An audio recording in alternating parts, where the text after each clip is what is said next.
"Can I continue?" he whispered on their wedding night, and everything changed. A millionaire who turned that night into a real dream. No one imagined that moment would be the beginning of something far deeper. Where are you watching this story from? Subscribe to the channel and leave a like, because what happened next will surprise you. The question came as a warm breath against her skin, so delicate she almost believed she had imagined it. "May I continue?" he whispered. And at that moment Laurel realized that everything she had believed about this marriage was about to crumble. The 42-year-old man before her was not the cold tyrant her family had described. His dark brown eyes, typical of old New England families, revealed a vulnerability that completely contradicted the image of the ruthless business millionaire. The bridal suite of the Massachusetts estate, bathed in the soft light of orange blossom candles she had chosen that afternoon at the Boston public market, seemed to pulse with an energy she had never experienced before. Fate sometimes presents love to us under the deceptive appearances of duty, she thought, without yet daring to voice this thought aloud. 6 months earlier, she had accepted the agreement in a discreet cafe in Greenwich Village, New York. Her family was facing a devastating financial crisis, and Garrick Blackwell had offered a solution through marriage. She had imagined a life of appearances, formal dinners in Upper East Side, and empty conversations at high society events. The marriage contract clearly stipulated she would have complete financial freedom. He would have the social respectability that his rivals in the American real estate sector questioned. No love would be required or expected. It was a transaction, nothing more. But that night was turning everything to ashes. Garrick had stepped back when he perceived her initial hesitation, sitting in the emerald green velvet armchair near the window that overlooked the vineyards of the Napa Valley estate.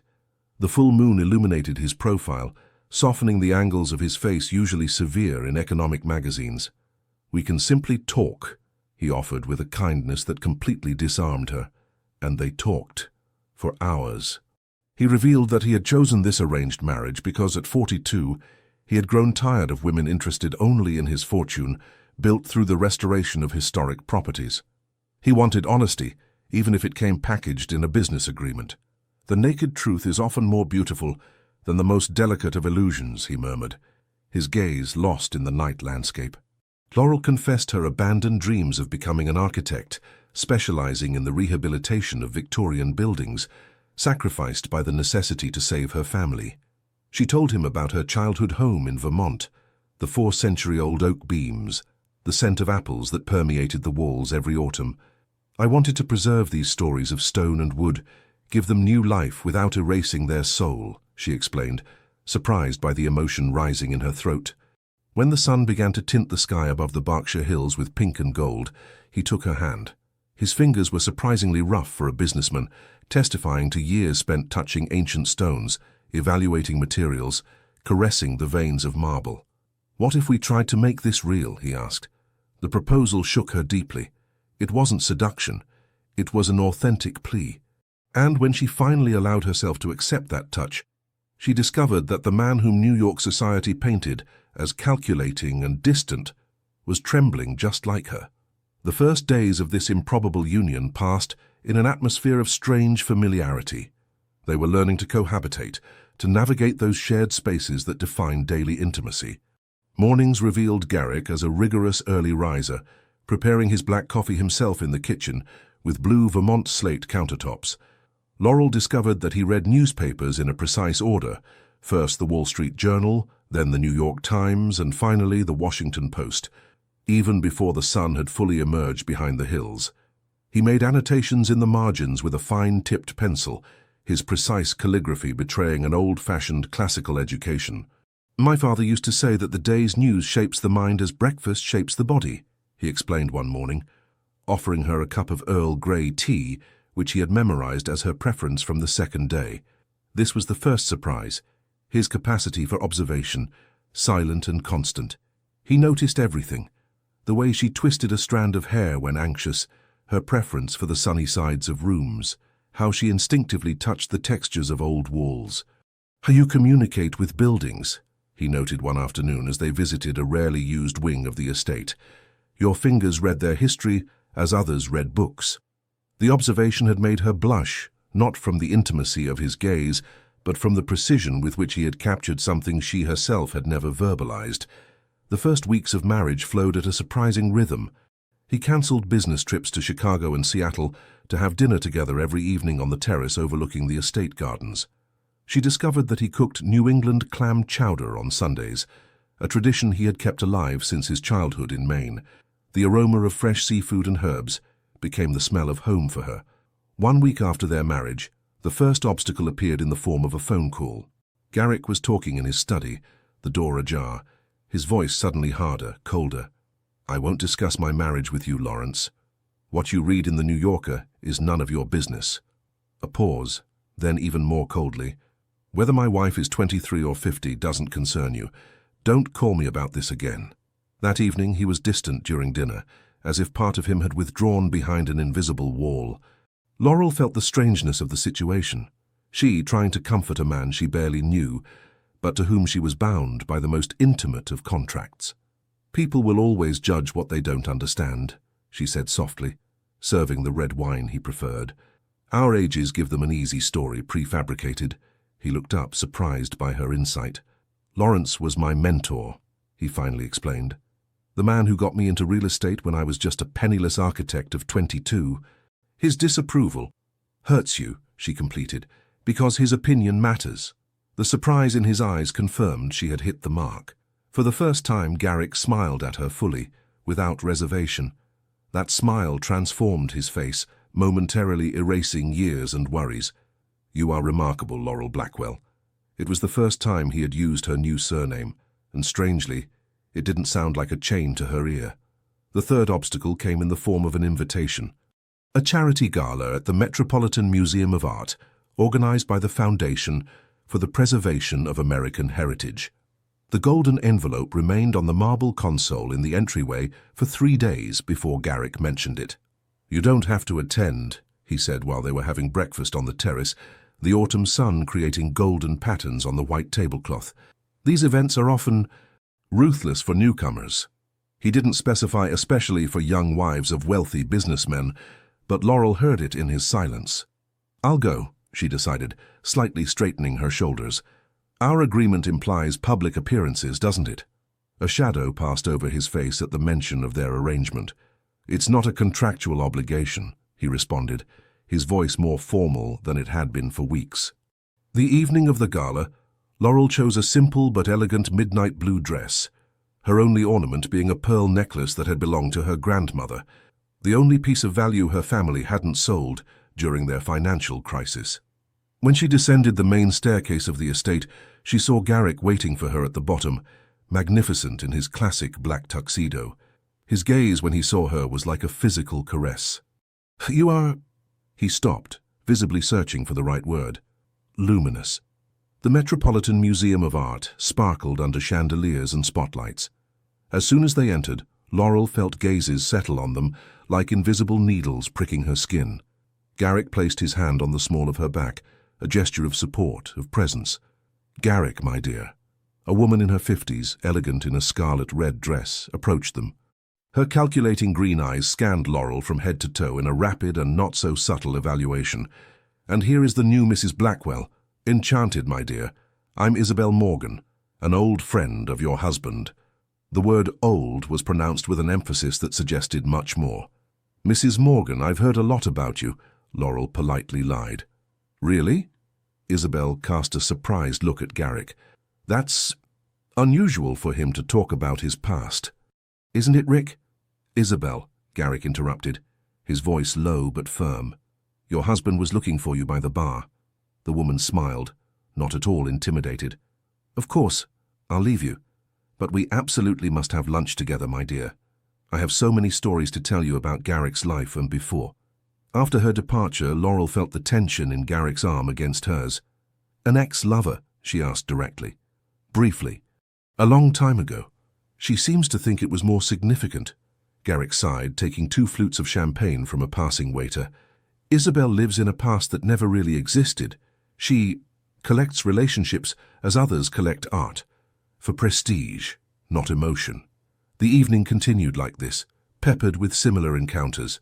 Polite smiles that never reached the eyes, seemingly innocent comments laden with implications.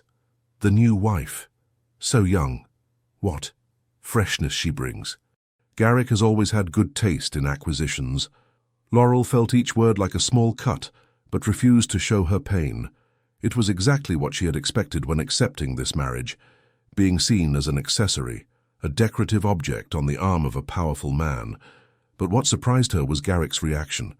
With each comment, each look, he became more protective, more attentive, not in a possessive way, but as if he regretted having exposed her to this world he knew all too well.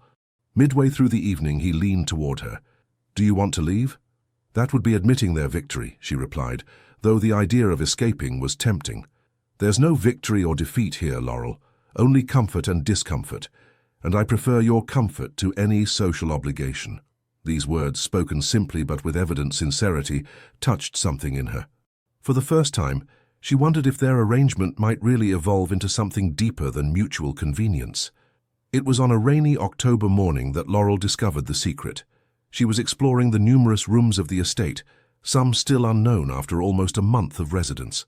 Garrick had gone for an emergency meeting in Manhattan, leaving her alone with the discreet and efficient staff who maintained the property. In the East Wing, rarely used, she found a small room that seemed to have been an office. Unlike the rest of the estate, impeccably restored and maintained, this room seemed frozen in time. Old architecture books were piled on an oak table. Plans were pinned to the walls, covered with annotations in handwriting she recognized as Garrick's, but younger, more impulsive. And then, in the desk drawer, she found the photographs. A woman with wavy chestnut hair appeared at his side in dozens of images, at Central Park, at the Empire State Building, on the beach in the Hamptons. Her smile was radiant, her eyes fixed on Garrick with obvious adoration. He looked so different, thought Laurel. Younger, certainly, and the photos visibly dated at least 5 years, but especially lighter, as if freed from an invisible weight he now carried. In one photo, the woman wore a ring on her left ring finger. An engagement? A marriage? Garrick had never mentioned being previously married. The discovery tormented her for days. Every conversation, every moment shared with him now seemed tinted by this unasked question. Who was this woman who had obviously occupied such an important place in his life? Why this complete silence about her? The 4th evening after her discovery, they were walking in Central Park during a visit to their New York apartment. The autumn leaves crackled under their steps. The fresh air carried the scent of damp earth and the last roses. "Who is she?" Laurel finally asked, unable to bear the weight of the question any longer. Garrick stopped abruptly, as if struck by an invisible force. "I'm sorry?" "The woman with chestnut hair, in the photographs I found at the estate." He paled, closing his eyes as if absorbing a physical blow. A heavy silence settled between them, disturbed only by the distant laughter of children playing near the fountain. "Her name was Emily," he finally said, his voice so low that Laurel had to move closer to hear him. "We were engaged." A gust of wind shook the branches above them, causing a rain of golden leaves to fall. "What happened?" "A serious accident on the highway to Boston, 5 years ago. I was driving." His face closed, like a shutter slamming during a storm. "She suffered consequences that she never forgave me for. She blamed me for everything she lost." Laurel felt a coldness that had nothing to do with the autumn temperature. "What consequences?" Garrick turned to her, his dark eyes reflecting an old but still living pain. "She was a cellist with the New York Philharmonic. Her right hand. The doctors did what they could, but she never regained the necessary dexterity. Her career was over. The revelation didn't separate them, it brought them closer." Laurel began to understand that her husband wasn't just vulnerable. He carried deep scars that shaped each of his decisions. The whispered question that first night wasn't a formality. It was a man trying not to repeat mistakes that haunted him. "That's why you always ask permission," she murmured. "For every gesture, every touch." He nodded slowly. "I vowed to never presume again. To never make decisions that could change someone else's life without their full consent." That night, for the first time since their marriage, it was Laurel who initiated contact. She took his hand as they walked through the illuminated streets of Manhattan, intertwining her fingers with his in a silent gesture of understanding. 3 months after the marriage, her family reappeared.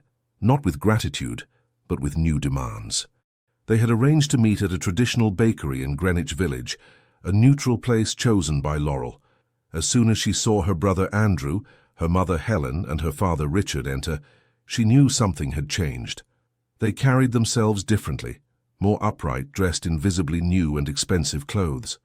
"My darling," her mother kissed her on both cheeks, leaving a trace of crimson lipstick.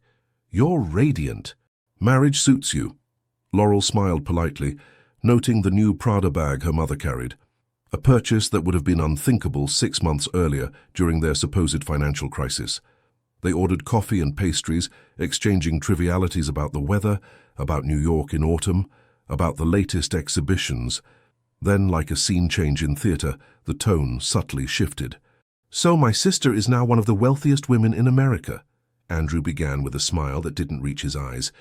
"It must be pleasant to no longer have to worry about money." "Our situation is comfortable," Laurel responded cautiously. "More than comfortable, I imagine," her mother insisted. "That necklace you're wearing must be worth more than everything I've ever owned." Laurel unconsciously touched the simple gold pendant that Garrick had given her for their 2-month anniversary, a gesture that had surprised her with its sentimentality. Her father cleared his throat, pushing away his plate of barely started eclair. "We have a business proposal for your husband." "A proposal?" "Your brother has identified an exceptional opportunity in wine exports, an unexplored segment toward emerging Asian markets." Andrew leaned forward, eyes bright. "Regional wines, not the classic Grands Crus that everyone knows, hidden treasures with enormous potential." Something in his enthusiasm rang false. Laurel knew that look, the same he had for his revolutionary investment in an alpaca farm 3 years ago, or his innovative concept of a pitch-black restaurant the year before. Projects that had invariably failed, swallowing the family's money. "It's interesting," she said cautiously. "Garrick has financial consultants who could study your dossier." Her mother made a dismissive gesture. "Financial consultants are so impersonal. It's a family affair, Laurel. Your husband surely wouldn't miss a few $1,000,000 to help his new in-laws." Nausea rose within her, a physical disgust in the face of barely veiled greed. "And I've spotted a delightful apartment on the Upper West Side," her mother continued as if nothing was amiss. "Closer to you two, to strengthen our family bonds." Laurel slowly placed her coffee cup down. "I thought you were in financial crisis." An uncomfortable silence settled at the table. Her father adjusted his tie, visibly uncomfortable. "Things have stabilized," he muttered. "In 3 months. Enough for Mum to carry Prada, and for you to contemplate an apartment on the Upper West Side." Andrew cast a warning look at their father, but Laurel intercepted it. "What aren't you telling me?" Her mother sighed dramatically. "Don't be so suspicious, dear. We're your family. We only want the best for you. And for all of us." For the first time, Laurel saw her family for what they really were. Not victims of unfortunate circumstances, but skilled manipulators who had used her as a bargaining chip. "I can't help you," she said firmly, rising from the table, "and I won't ask Garrick to do so." Her brother rose as well, his face suddenly hardened. "So that's how it is? You've been bought and now you forget where you come from? Your Vermont roots?" The words hit her like a slap. She grabbed her bag, leaving a $50 bill on the table. "On the contrary, Andrew, I remember perfectly well where I come from, and that's precisely why I refuse." She left the bakery, legs trembling, heart painfully beating against her ribs. The fresh autumn air suddenly seemed insufficient to fill her lungs. Garrick found her in tears in the garden of the estate, among the purple bougainvilleas she had planted a few weeks earlier, a small personal project to mark her territory in this intimidating space. "Families can be our greatest treasure, or our greatest prison," he said, offering her a silk handkerchief.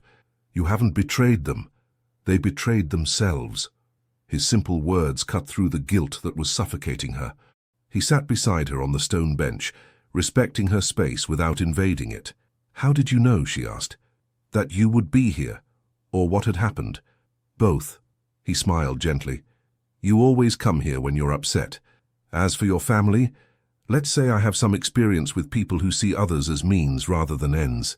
She rested her head on his shoulder, an intimate gesture that was becoming increasingly natural. "I'm ashamed I didn't see their true face earlier." "Family is our emotional blind spot," he replied, cautiously sliding an arm around her shoulders. "We see what we hope to see, what we need to see. There's no shame in that." That night, curled up against him in their bed, Laurel realized that something had fundamentally changed. What had begun as an arrangement was transforming into something she hadn't anticipated, hadn't dared to hope for, an authentic partnership, perhaps even the first fragile buds of love. Life at the estate progressively established its rituals, its comfortable habits. Garrick's mornings with his newspapers, Laurel's afternoons in the garden or the library, the shared dinners where they talked about everything and nothing, slowly building a bridge between their once separate worlds. There was a sweetness in this routine, a growing tenderness in their interactions that surprised Laurel each day. Garrick was not the cold and calculating man that the financial press depicted.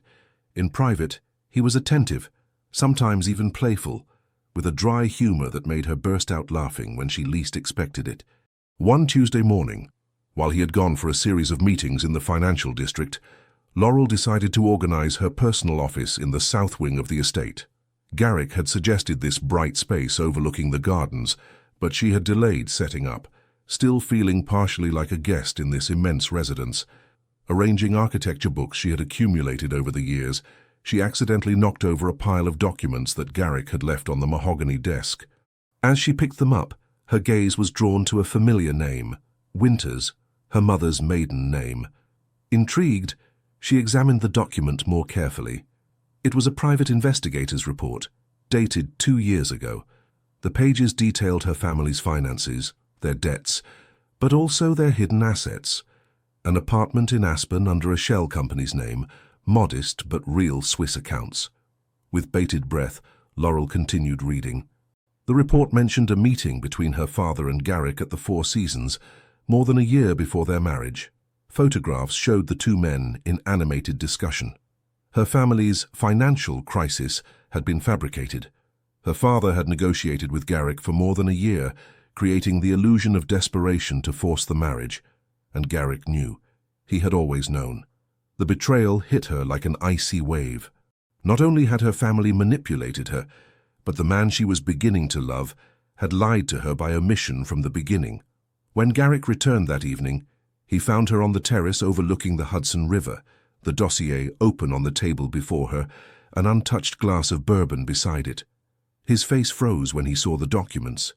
"Laurel, how long have you known?" she asked, her voice dangerously calm. He approached slowly, like one approaches a wounded animal. "From the beginning." "Why didn't you tell me?" she cried, her voice echoing against the stone walls of the house. "You let me believe I was my family's savior. You let me carry that burden." He remained calm, but his hands trembled holding his coffee cup. "Because you deserved to choose who you wanted to be," he replied. "If I had told you, you would have carried that weight. I wanted to give you the opportunity to discover your strength, without that truth poisoning everything." The twisted logic of this reasoning both angered and moved her. He was even protecting her from information, as if he could build a perfect bubble around her. "It wasn't your place to decide what truths I could handle. You're right." He sat heavily in the chair across from her. "It was presumptuous of me. I believed I was doing what was right for you.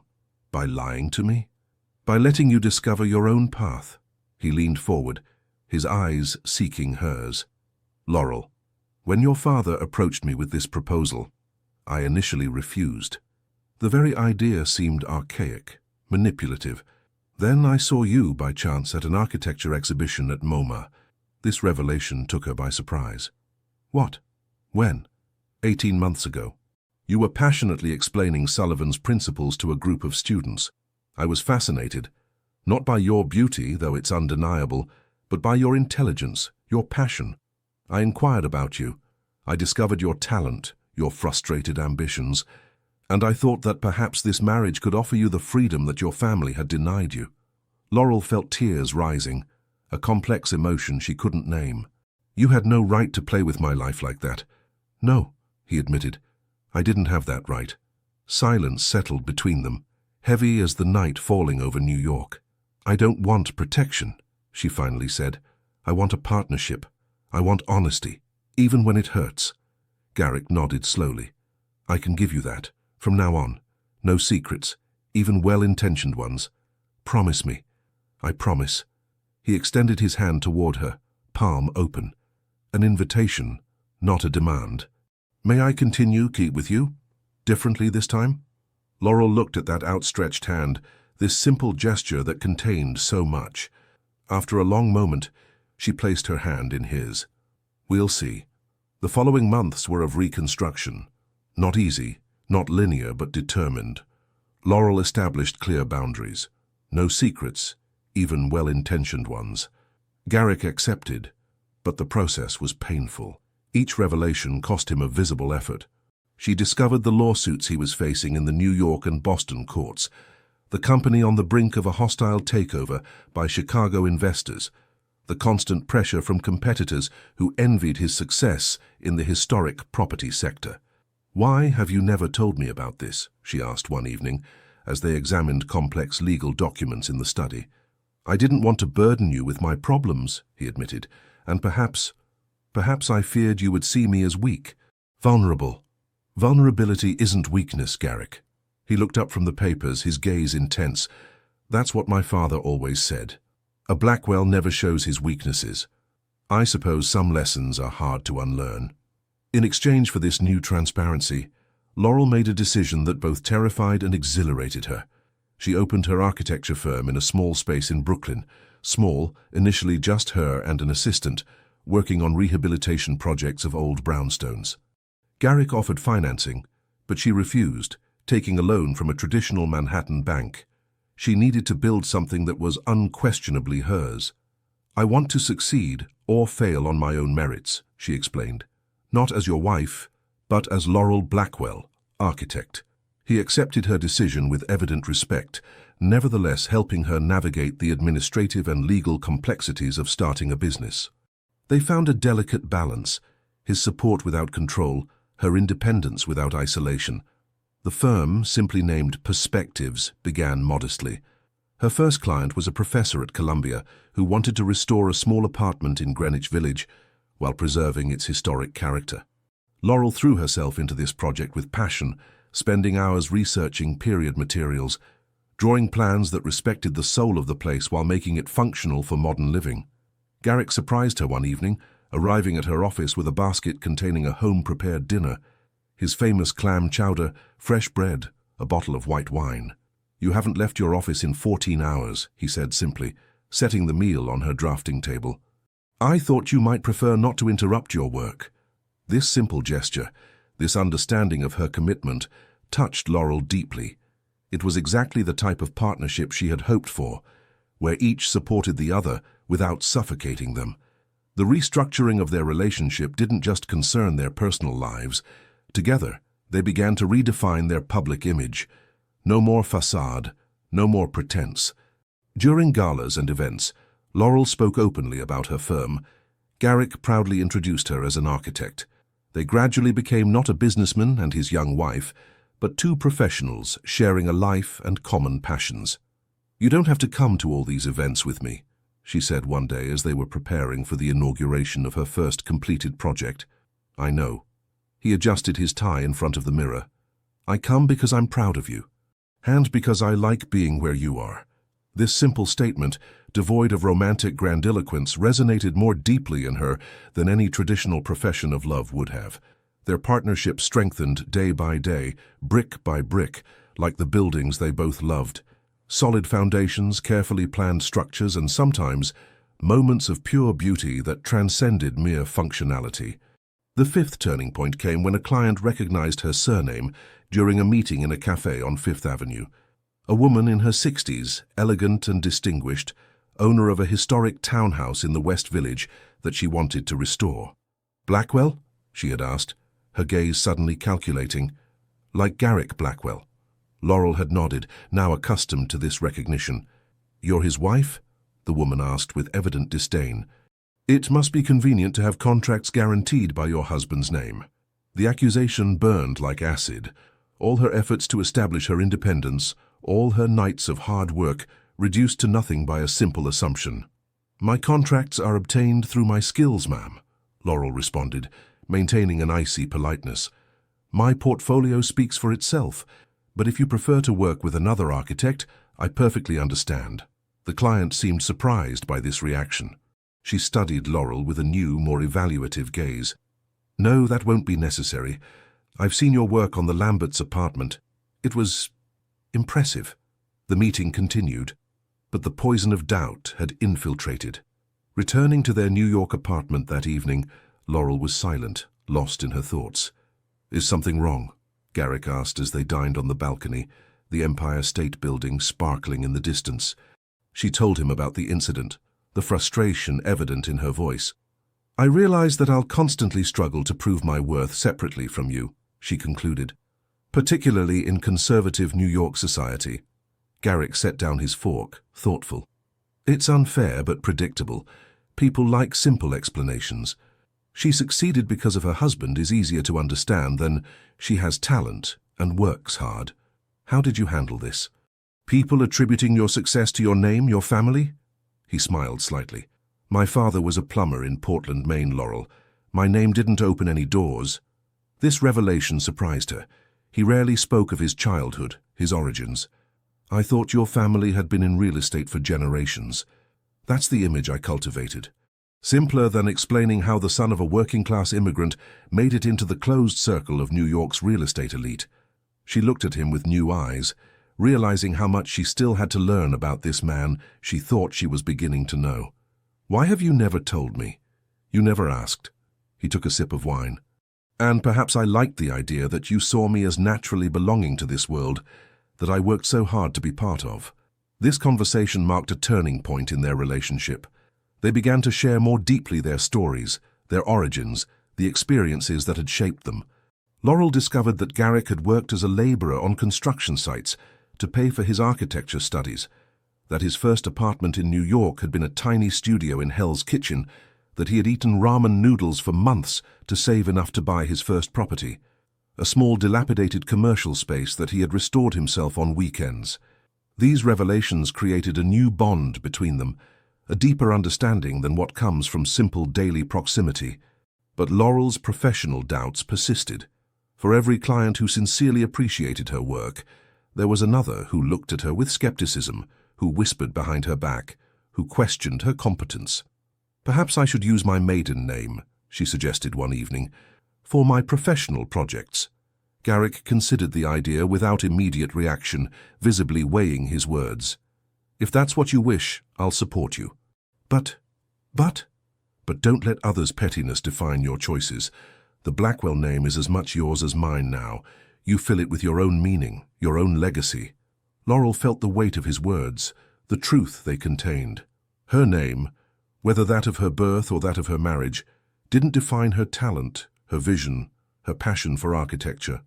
I need to find my own path, she finally said, neither fleeing my association with you nor basking in it. That night, curled against him in their bed, Laurel realized they were both facing the same demons, external judgments, prejudices, the expectations of a society that liked to categorize people in simple boxes. The difference was that Garrick had had 20 years more to learn to navigate these troubled waters. Teach me, she murmured in the darkness. What? How you survived? How you built all this despite the obstacles? He remained silent for so long that she thought he had fallen asleep. Then his voice came, low and intimate in the dimness. I didn't survive, Laurel. I just refused to disappear. The tension intensified when Garrick's company faced a real crisis. An associate from San Francisco had embezzled significant funds, and investors were demanding his head. He spent sleepless nights in his Wall Street office, eyes red with fatigue, refusing her help because he didn't want to contaminate her with his business problems. Laurel observed with frustration how he progressively isolated himself, how he slowly rebuilt the walls they had worked so hard to break down. One evening she found him asleep on the couch in his study, documents scattered around him, his phone incessantly vibrating with notifications. His face, even in sleep, bore the marks of worry and exhaustion. She sat gently beside him, studying the papers. Complex financial reports, emails from lawyers, barely veiled threats from discontented investors. The situation seemed indeed serious. The San Francisco associate had embezzled nearly $12 million, creating a gaping hole in the company's finances just before a major acquisition. Garrick awoke, surprised to find her there. "Laurel, I'm sorry. I needed to finish these analyses and—" "Shh." She placed a finger on his lips. "You don't need to apologize for working, but you need to stop keeping me in the dark." He sat up, passing a tired hand over his face. "It's not your burden." His stubbornness exasperated her. "This is exactly what we fought against, Garrick. This idea that we must protect each other by hiding difficulties." He looked at her, visibly torn between his old habit of managing crises alone and their promise of transparency. "You already have so much to do with your firm. I don't want to burden you further." "It's not for you to decide what burdens me or not." She sat beside him, determined. "Now explain to me exactly what's happening, in detail." Reluctant but resigned, he began to explain the situation. The associate, Philip Morris, had been diverting funds gradually over 3 years, concealing his actions through sophisticated accounting manipulations. The money had been invested in risky personal projects in Dubai, now bankrupt. The company's principal investors were threatening to personally sue Garrick, alleging negligence in supervision. "The timing couldn't be worse," he concluded. "We're 3 weeks away from finalizing the acquisition of the Lefebvre Group. If we fail, the contractual penalties will finish us." Laurel listened attentively, her mind analyzing the problem from different angles. "Have you consulted the archives of the original contracts? Sometimes old clauses can offer unexpected protections." Garrick shook his head. "The lawyers have examined the current contracts, but not the historical versions. They're archived at Williams & Foster on Park Avenue. Then let's start there." The following days they worked together like a well-oiled team. Laurel temporarily postponed some of her less urgent projects to dive into the legal archives with Garrick. They spent their evenings dissecting contracts, researching precedents, developing strategies. It was Laurel who discovered the solution, reviewing old archived contracts. A forgotten clause in the New York State Business Code, specific to historic property companies, offered particular protection against internal fraud if certain conditions were met. Conditions that the structure of Garrick's company perfectly satisfied. When she presented the discovery, he looked at her as if seeing her for the first time, not as the young woman who had accepted an agreement, but as an equal, an authentic partner. "How did you find this?" "Even my lawyers missed this clause." She smiled, a mix of pride and exhaustion. "You forget that I studied architectural heritage law. These protections are rarely invoked, but they exist precisely for cases like this." That night, for the first time in weeks, Garrick slept peacefully. The crisis wasn't entirely resolved. There would still be legal battles, difficult negotiations, but they had found a way out, together. The next morning he brought her breakfast in bed, fresh croissants from their favorite bakery, fruit cut into star shapes, coffee exactly as she liked it. "To thank you," he said simply. "Partners don't need to thank each other," she responded, but her smile betrayed her pleasure. "Then consider that it's simply because I wanted to see you smile this morning." This incident marked a subtle but profound evolution in their dynamic. Garrick began to consult her on business matters, valuing her unique perspective, her quick intelligence. She, in return, opened up more about the challenges she encountered in her firm, her professional doubts, her ambitions. They were discovering, step by step, the true meaning of partnership, not a merger where individualities are lost, but an alliance where each becomes stronger through the other. The most difficult period came when the New York media discovered the age difference and the initial agreement. An article in a second-rate tabloid first, citing a source close to the Winters family. Then the story was picked up by more respectable publications, the New York Times and the Washington Post, with sensationalist headlines that portrayed her as opportunistic and him as predatory. The Billionaire and the Young Architect, Love or Arrangement. Garrick Blackwell, The Price of a Wife. Marriage of Interest, the inside story of a controversial union. Photographers camped at the gates of the estate and in front of their Manhattan apartment. Journalists harassed Laurel's clients, seeking juicy comments. Every outing to Central Park or the High Line became a spectacle. She felt the weight of public judgment crushing her. One particularly difficult morning, after a tabloid had published photos of her in tears leaving the bakery during her confrontation with her family, Garrick made her an unexpected proposal. "We could leave," he said softly as they had breakfast. carefully away from windows where telephoto lenses were lurking. "I have a property in the Outer Banks. No one knows it belongs to me. We could spend a few months there until this media storm calms down." The offer was tempting.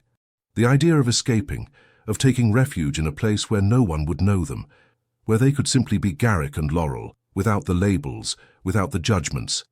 She contemplated her tea, lost in her reflections. Then she realized, fleeing would validate the accusations. It would be admitting there was something shameful in their story, in their relationship that had begun as an arrangement, but had become so much more. "We have nothing to be ashamed of," she declared firmly. "Let them talk." Garrick looked at her with evident admiration. "Are you sure? It won't be easy." "Few things worth having are." She smiled slightly, returning to him a phrase he had said to her during their first meeting. The decision to face the scandal strengthened them immensely. Instead of hiding, they chose transparency.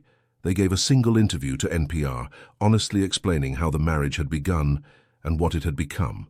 The raw vulnerability of both silenced many critics. "Not all, but enough. Yes, our marriage began as an arrangement," Garrick frankly admitted before the microphones. "But how many traditional unions begin with sweet lies, empty promises, illusions that time erodes? We began with a difficult truth and found something real along the way." Laurel, seated at his side, added, "Love isn't always a lightning bolt. Sometimes it's a patient construction, stone by stone. Like a well-designed building, it becomes stronger with time." The interview was widely broadcast, commented on, analyzed. Some saw cynicism in it, others romanticism, still others a refreshing frankness in a world of appearances. But the most important effect was on themselves. Having verbalized their journey, having shared it, gave them a new certainty about what they had built together. The media scandal eventually faded. Like all scandals, replaced by new controversies, new dramas. Life resumed its course, different but more authentic. Laurel flourished in her firm, progressively gaining a reputation based solely on the quality of her work. Garrick, after overcoming his company's crisis, was reorienting toward projects more aligned with his original passion, the restoration of historic buildings for community uses, museums, cultural spaces. They found a new equilibrium, more solid than the previous one. Not a return to normalcy, but the emergence of a new normality, conscious and chosen. A year after that transformative wedding night, as they celebrated their anniversary in a small, discreet restaurant in Greenwich Village, Laurel felt a sudden discomfort, a slight nausea, a dizziness. She attributed it to the champagne, to the emotion of the day. But the sensation persisted in the following days, accompanied by an unusual fatigue. The news hit them like lightning from a clear sky during a weekend at a country house in Vermont. She was pregnant. It wasn't in the plans. They had never discussed children. Sitting on the edge of the bathtub, holding the positive test, she felt a wave of contradictory emotions: joy, fear, uncertainty. How would Garrick react? At 43, had he already closed the door to the idea of fatherhood? How would a child fit into their busy professional lives, into this still young relationship that was sometimes finding its way? She found him on the terrace, looking at Lake Champlain, hands buried in the pockets of his jacket against the cool breeze of the Vermont coast. "Garrick?" He turned, smiling at seeing her. Then his expression changed upon seeing her face. "What's wrong?" She simply handed him the test. He looked at it, initial incomprehension, then sudden understanding. He paled, and for a terrible moment she saw absolute panic in his eyes. Her heart tightened. Had she misread their relationship? Was this too much, too soon? Then he murmured, his voice barely audible over the noise of the waves. "What if I fail? What if I can't protect both of you?" His vulnerability, so deep that it became painful to witness, made something expand within her. It wasn't the rejection she had momentarily feared. It was fear, the fundamental and universal fear of inadequacy in the face of the greatest responsibility. "You protect by asking permission," she said softly, approaching to take his face in her hands. "You protect by being honest. You protect by being present. You're already doing everything right." He rested his forehead against hers, their breaths mingling in the fresh air. "A child," he murmured, as if testing the reality of the concept. "Our child." Slowly, an expression of wonder replaced the fear on his face. He placed a trembling hand on her stomach, still flat, with a reverence that made her smile through her tears. "May I?" he asked, faithful to his promise to always seek permission. "Always," she replied, covering his hand with her own. But the greatest twist was yet to come. Routine examinations at Mount Sinai Hospital revealed complications. Nothing catastrophic, but concerning enough for doctors to recommend absolute rest during the last months of pregnancy. Her firm, finally beginning to prosper with 3 restoration projects in Brooklyn, would have to be put on pause. Frustration consumed her, the feeling of being betrayed by her own body at the moment when her career was finally taking off. "I can't abandon these projects now," she protested in the doctor's office, her appointment book clutched to her chest like a shield.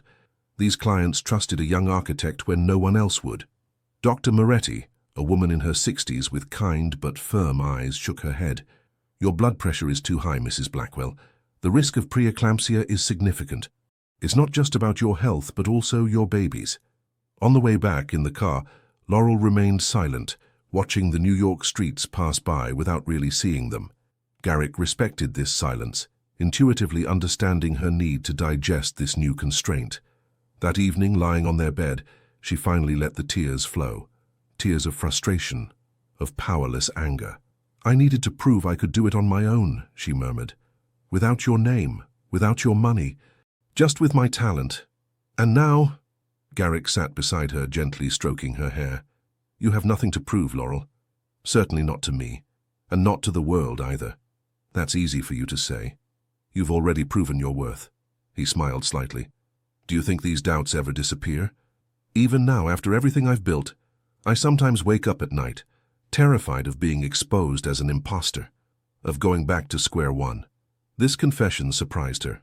He always seemed so confident, so anchored in his success. "Really, insecurity is the faithful companion of success, not its opposite," he said softly. "It pushes us to work harder, to be better, but it shouldn't define who we are." They spent the night talking, planning. Garrick suggested temporarily employing an assistant architect to supervise the ongoing sites, while she could continue design and direction remotely. He reorganized his entire corporate schedule, canceling trips to Chicago and Los Angeles, working remotely to be with her. The solution wasn't perfect, but it was viable. The most difficult part for Laurel was accepting delegation, trusting someone else with her visions, her projects that were like her children. "You're not giving up," Garrick insisted. "You're adapting. It's different." During these months confined to the estate, they truly got to know each other. Without the distractions of the outside world, without the constant professional obligations, they discovered the simple pleasures of shared time. He read to her every night, poetry by Whitman and Frost that he recited with dramatic emotion, making her laugh. She taught him to draw architectural plans, her hands guiding his on the paper. The touch that had begun with a whispered question now flowed naturally between them. They talked about their childhoods, their teenage dreams, the winding paths that had led them to each other. He told her how, as a boy in Maine, he had been fascinated by the Vanderbilt mansions, convinced that one day he would create places just as magical. She confided how at 12, she had completely redesigned the family home in Vermont, to her parents' great dismay. "I had planned an astronomical observatory on the roof," she laughed, "and a circular library with moving ladders like in Beauty and the Beast. It's exactly this kind of vision I love about you," he said, caressing her rounding belly. "This ability to see potential magic in ordinary structures." In January, as snow gently fell on the gardens of the estate, they began to prepare the baby's room. Not a conventional blue or pink decoration, but a world of fairy tales hand-painted by Laurel, with occasional help from Garrick for the areas she couldn't reach in her condition. A miniature castle on a hill, inspired by the one they lived in. An enchanted forest with animals with almost human expressions. A sky where the sun and moon coexisted peacefully. "Our child will grow up surrounded by beauty and imagination," Garrick said one evening, contemplating their almost completed work. Like his mother. Laurel felt her heart swell with a love that still surprised her with its intensity. Who could have predicted that wedding night when he had timidly asked, "May I continue?" That they would reach this point, that the formal transaction on paper would become this deep connection, this intertwining of lives. February brought a significant improvement in her health. Her blood pressure had stabilized, and Dr. Moretti, satisfied with the progress, granted her more freedom of movement, while maintaining certain restrictions. Laurel seized this opportunity to gradually re-engage in her professional projects. The assistant architect she had hired, Thomas, a promising young graduate, had proven to be a valuable collaborator, respectful of her vision while bringing fresh ideas. One afternoon, while visiting the site of the Greenwich Village apartment, her first professional outing in 3 months, she was surprised to find the owner, the Columbia professor, in deep conversation with Garrick. "Mr. Blackwell, I didn't know you were coming today." The two men turned to her, smiling like children caught in the act. "Ah, Mrs. Blackwell," greeted the professor, "your husband has kindly shown me traditional floor restoration techniques you might consider. Apparently, this New England method better preserves the original character of the wood, while increasing its durability." Laurel looked at Garrick, surprised. He slightly shrugged, almost shyly. "I thought you might be interested. The technique was used in several buildings I restored in Boston." She realized this was his way of helping her, not by taking control, not by imposing, but by sharing his expertise, bringing ideas she was free to accept or reject. "It's fascinating," she said sincerely. "I'd love to learn more." The professor looked at them one after the other, a slight smile on his lips. "I'll leave you to discuss technique, but I must say, Mrs. Blackwell, you're lucky to have a husband who understands your passion so well. My wife falls asleep as soon as I start talking about medieval poetry." After his departure, Laurel turned to Garrick. "You didn't have to come. I know. I wanted to see what you were working on. Understand what excites you so much about this project." She studied him for a moment, this man who continued to surprise her with his capacity for evolution, for adaptation. "And what do you think, as a restoration expert?" He surveyed the space, noting the details she had preserved, the subtle modifications she had made. "It's exceptional. You've captured the soul of the place while making it suitable for modern living. It's exactly what I've been trying to do for years." His professional approval meant more to her than any personal compliments he could have given. The following weeks, they developed a new routine. 3 mornings a week, they visited her sites together, sharing ideas and observations.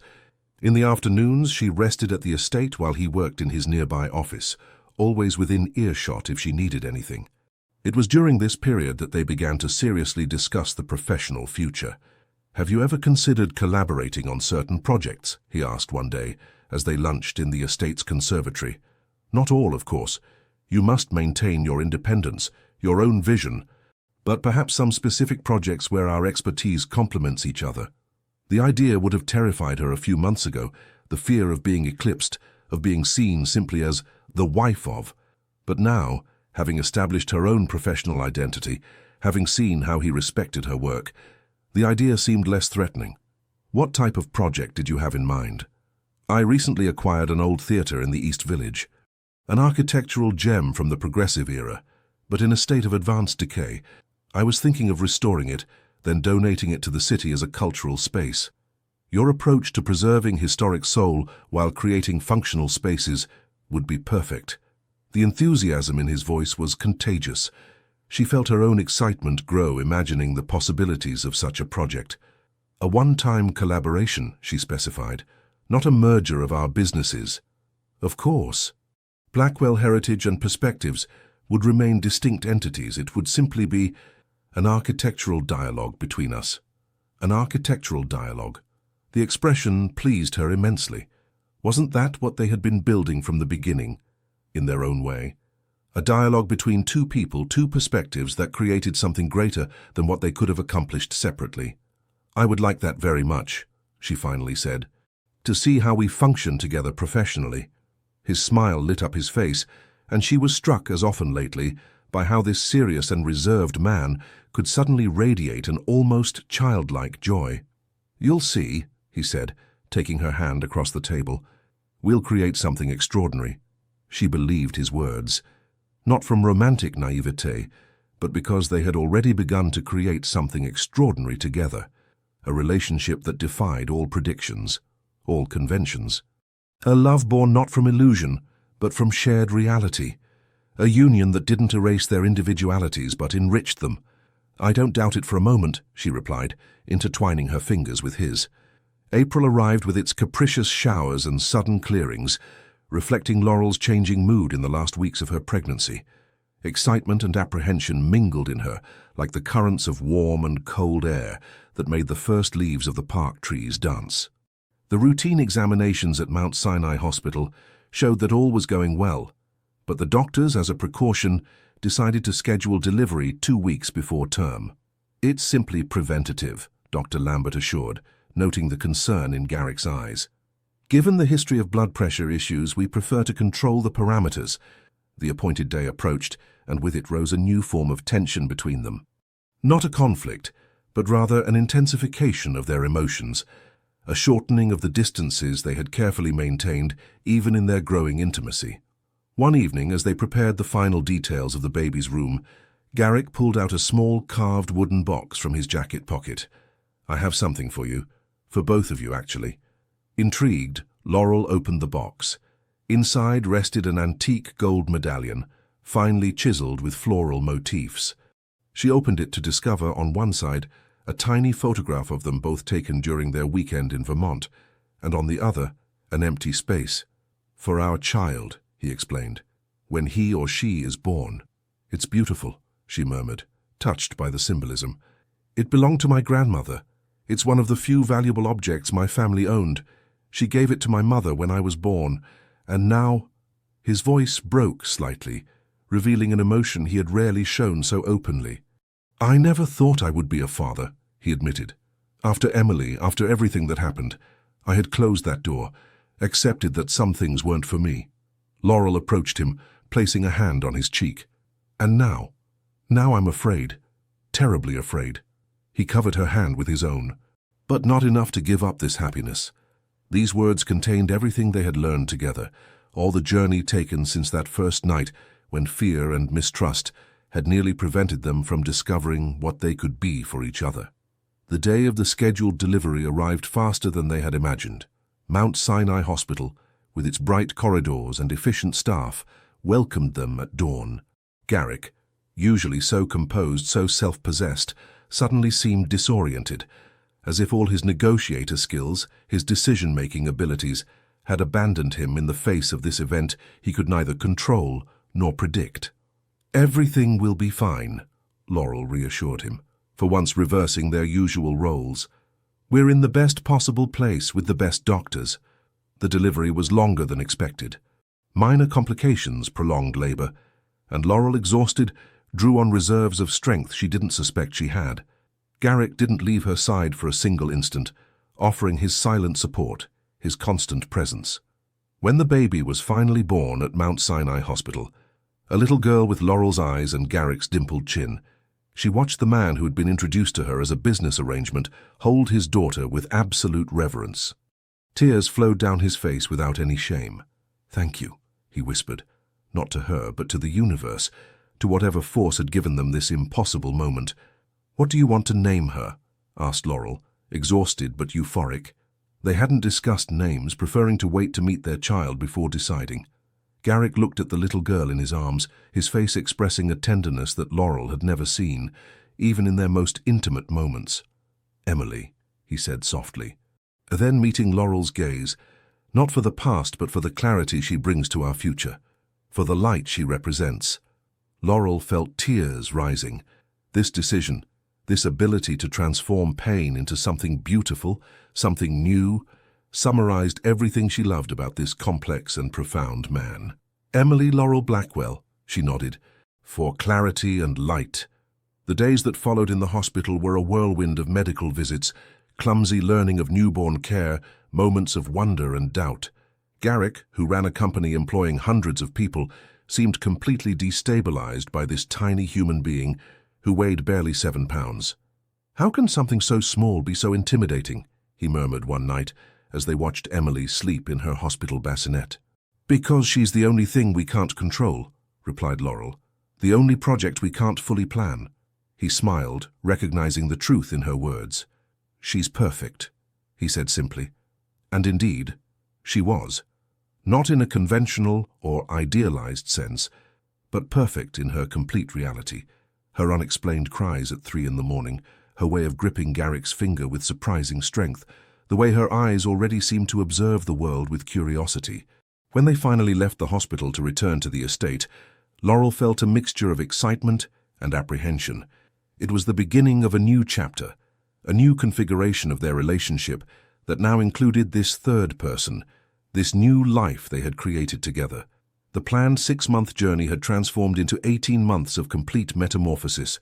The marriage that was meant to be a facade had become the most solid foundation either had ever known. She was no longer the young Vermonter, who had accepted an agreement out of family desperation. He was no longer the Manhattan millionaire who brought solutions to his loneliness. Seated in the same emerald green velvet armchair where they had talked all night after the wedding, she cradled her daughter while Garrick prepared clam chowder in the kitchen. The familiar aroma of seafood and herbs filled the house. From the window she could see the purple bougainvillea blooming again above the estate gardens. The cycle of seasons had completed itself, bringing the garden back to its initial splendor, but nothing else had remained the same. Emily, now 6 weeks old, had dozed off in her arms, her little face perfectly relaxed in sleep. Laurel contemplated her features, seeking and finding echoes of Garrick, in the curve of her forehead, in the determined line of her chin. "Dinner's almost ready," Garrick announced, entering the room, drying his hands on a towel. He stopped, captivated by the tableau they formed. "What is it?" she asked, noting his particular expression. "Nothing. Everything." He approached, kneeling beside the armchair. "I remember the first time I saw you sitting exactly here, that night after our wedding. You seemed so distant, so inaccessible despite your physical presence. And now," she understood perfectly what he meant. That night, they had been two strangers bound by a contract, separated by mistrust and assumptions. Today they were a family, united by something far deeper than an agreement on paper. "I was thinking the same thing," she admitted. "How much everything has changed, how much we have changed." He gently caressed Emily's cheek, then Laurel's, in a gesture that connected the three in a way words couldn't express. "I sometimes wonder what would have happened if I hadn't asked that question that night." She knew exactly which question he was referring to. Those 4 simple words that had opened the door to everything that followed. "May I continue?" "I think we would have found our way to each other somehow," she said. "Perhaps not as quickly. Perhaps with more detours and misunderstandings. But we would have arrived here at this moment." "You believe in destiny now?" He smiled, teasing but also sincerely curious. "I believe in us," she replied simply, "in our capacity to choose authenticity rather than appearances, to build something real on the most improbable foundations." Emily stirred in her sleep as if approving her mother's words. Garrick leaned down to take her gently from Laurel's arms. "I'll put her in her crib so we can have dinner." Laurel watched him leave the room, this man she had come to know layer by layer, complexity by complexity. The ruthless businessman who read poetry to his daughter every night, the heritage restorer who had helped restore something far more precious, their mutual capacity to trust, to love without conditions or reserves. When he returned, he extended his hand to help her rise from the armchair. "You know," he said, "I realized something recently." "What's that?" "That question I asked you that first night. May I continue? I think I never stopped asking you in a way, at each stage, at each turning point." She smiled, understanding perfectly what he meant. "And my answer never changed at heart, even when I was angry, even when I was hurt. It was always yes." He drew her to him, their bodies fitting perfectly together in a familiarity acquired day by day, moment by moment. "May I continue?" he murmured against her hair, resuming their private ritual. "Forever," she replied, closing her eyes to savor the fullness of this moment. On the dining room table, dinner awaited, the fragrant chowder, fresh bread, white wine cooling in its bucket. Orange blossom candles, like those of their wedding night, cast a golden glow on the scene. From the open window, the scent of purple bougainvillea mingled with the aromas of the kitchen. The setting sun bathed the Berkshire Hills in a pink and golden light, promise of a new day to come. "May I continue?" he had asked that first night, and she realized now that the question wasn't about a moment, but a lifetime. They continued. They continue. And they will continue, building something real on foundations that began as the most improbable of transactions, an agreement that refused to remain only on paper, flourishing under the American sun of New England.